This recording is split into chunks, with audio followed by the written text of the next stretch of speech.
المعهد الوطني المتخصص في التكوين المهني حسان عبد الكريم مشروع جديد يضاف إلى منطقة وادي سوف، فهو صرح كبير من حيث استقبال عدد الطلبة والتخصصات وفضاء مفتوح على التكوين المهني. هذا المعهد يضاف إلى مؤسسة التكوين المهني 26، أصبحنا في 27 مؤسسة تكوينية. هذا المعهد مؤسسة جديدة لرفع الضغط على مقر الولاية، راح يقرب التكوين للمنطقة الشرقية الولاية، بحيث أن في المنطقة الغربية عندنا معهدين، وأصبح عندنا في الوادو وفي الحساني معهدين.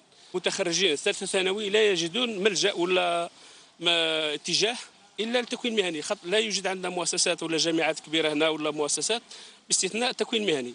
فتجد المتكونين اللي ما يقدروش يتنقلوا يستعينوا بالتكوين المهني باش يختاروا حياة مهنية. كان غير في سنتر الولاية، وتعاود كاين فروع منه، واختصاص رسام مسقط ترسم لو بلان مع المهندس، ترسم سكنات شغلنا المعهد هذا، ترسم البنى التحتية تاعه، ترسم تاخذ مخطط ما يتطلبه في سوق العمل.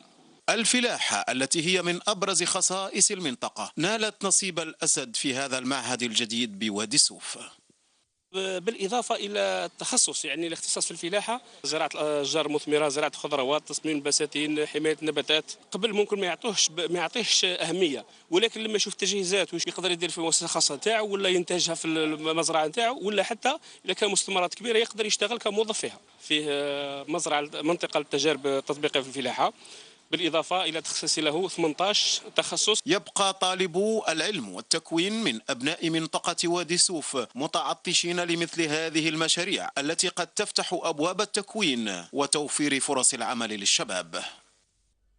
انطلقت أمس بتيارة فعالية الصالون الوطني